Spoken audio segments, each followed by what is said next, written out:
before ansa na yɛba abɛkye abɔnyɛ atom no abusuafo na abɔnyɛ atwe letter bi a kyerɛ sɛ ɔsiki for political asylum a na kyerɛ sɛ ɔkyerɛ sɛ ne nkwa dansania mu a kyerɛ sɛ amanfoɔ bebree na amini no anaasɛ atarget no sɛ ɔmo pɛ sɛ ɔmo yi ne firi nti sɛ deɛ ɔsiki for political asylum na kyerɛ sɛ ohia ahobanbɔ efiri akura ɛwɔ amanɔne ɛne deɛ ɛkeka ho nyinaa no kɔ so onim sɛ ɔmo pɛ no ade ne bɔne no ɔmo a na ɛwɔ party mu anaasɛ ɔmo wɔ power nti wɔntumi nkɔ ɔmo hɔ na abusuafo ɛno na ɔmanhene atumi de nkyɛmu no nyinaa ba abɛto abɔnten akyerɛ sɛ letter no a abɔnyɛ twerɛ no ɔde ne nyinaa abɛto abɔnten relate to sisi a me ne wo kasa yi akye abɔnyɛ a obi biara na sɛ ne lawyers foɔ koraa ɛnim baabi a ɔwɔ mommy nkuti nsɛm mu nkyɛmu subscribe to my channel like ne fo adwenkyerɛ comment section kamakama yɛkɔba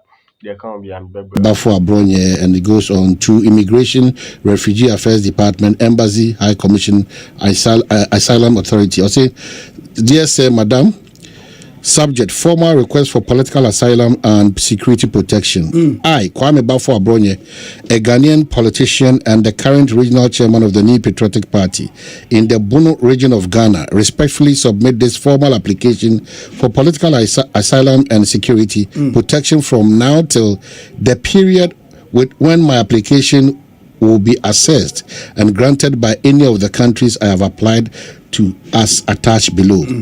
I have attached all relevant documents establishing my Ghanaian citizenship, marked Exhibit A, grounds for seeking asylum.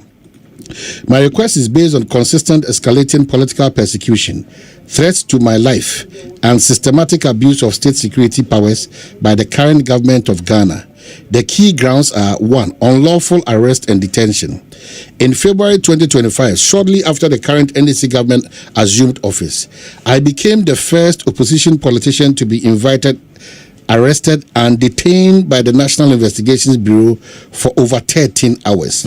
My arrest followed my public criticism of the government's crude, unfair, and blanket dismissal of over 150,000 Ghanaian workers without due cause and a call for their immediate reinstatement. During my detention, I was threatened, intimidated, and sternly warned that unless I cease criticizing the government, I will face more severe reprisals in the future. 2. Ongoing threats and intimidation. Since my release, I have received persistent threats, both verbal and electronic, via WhatsApp and SMS from individuals linked to the ruling party, including those currently holding government positions. Recently, I publicly questioned the Inspector General of Police, IGP, Mr. Christian yohuno, on an online TV program that I host for failing to address the worsening insecurity in Ghana per the recently released Global Peace Index report, particularly the tribal conflicts in the north and that have resulted in deaths and displacement. While instead of focusing on the selective arrest of opposition members for expressing personal opinions online, even when officers, members, and supporters of the ruling party have also said same or even worse. 3. Targeted harassment and threats of arrest. Following my public remarks, I received a threatening call from an individual claiming to be an investigator and identifying himself only as Mr. Seth, claiming to act on instructions of the IGP.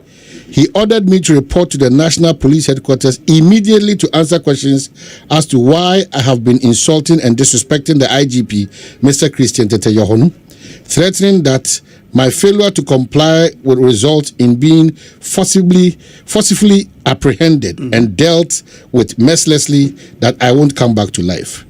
Through my lawyers, I officially wrote to the Criminal Investigations Department, CID, to verify if any official complaint had been lodged against me and if they had invited me.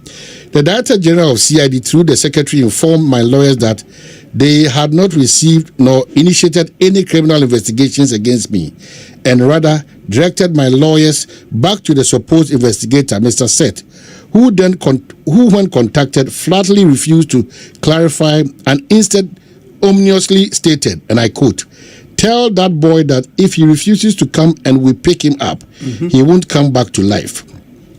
A confidential source within the police later informed me of a secret meeting where plans had been finalized to arrest, detain, and brutalize me should I appear at the police headquarters. 4. Escalating pattern of persecution.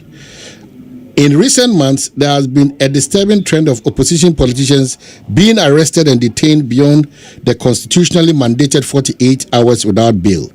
This has created a climate of fear and intimidation where political opponents of the government are deliberately targeted. Based on these realities and the direct threats to my life and liberty, I am convinced that I and my family are in imminent grave danger. Legal protocols relied upon in the application. This application is respectfully grounded upon the following binding international legal instruments and guidelines. Okay. One, it talks about them, the 1951 Refugee Convention and 1967 Protocol. The various. It talks about Universal Declaration of Human Rights, Article 14, affirming the applicant's right to seek asylum. 3, International Covenant on Civil and Political Rights, Article 9 and 19, 1969 OAU Refugee Convention. And then the 5th one, UNHCR guidelines on international protection, recognizing that persecution of opposition, political, and denial of state protection fall within the refugees protection framework. In conclusion, in the light of the above, and in genuine fear for my personal safety and that of my family, I respectfully seek political asylum and security protection in your country. I place my trust in your respected institution to consider my case urgently and to extend the necessary humanitarian assistance and protection under international conventions governing the rights of asylum seekers. And they say, for your kind attention, Kwame Bafo Abronye, Regional Chairman, Bono Region, New Patriotic Party, and the copy is to the UN Resident Coordinator Office, Resident Coordinator Ghana, Communications Officer UNCT, UNHCR Ghana Representative, UNDP Ghana, UNOWAS Regional Mission, and the recipient embassies are Canada, Accra International GCCA, UK Embassy, German Embassy, United States, Cote d'Ivoire, Spain, France, Italy. And it says all correspondence can be sent via my personal email. In any of these countries, no asylum, no but he raises very interesting issues. I think the government should take these serious. For the international image of our country, we've carved a certain image for ourselves. Minim say upon the invite, wako police Australia, Once the police will invite you, based on what they are investigating, they can formally arrest you. Okay.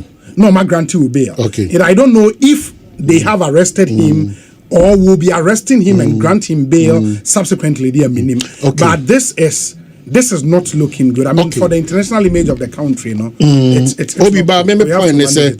I think that as a country we should try to move ahead of some of these things, it's very, very important. And wherever I've always had challenges, and they be about when it comes to the application of justice, there will be said it doesn't know A and it doesn't know B. So I expect same on every individual in this country. Yes. The application of selectivity in terms of justice is dangerous for us as a country. And then let me quote the former National Security Minister, Ira Kandapa, when he met the judiciary in a conversation, and he was frank to tell them that from the look of things and what he's hearing and seeing, say the in terms of their rulings and their judgments now is not healthy. If we are not careful, it will create a certain impression. So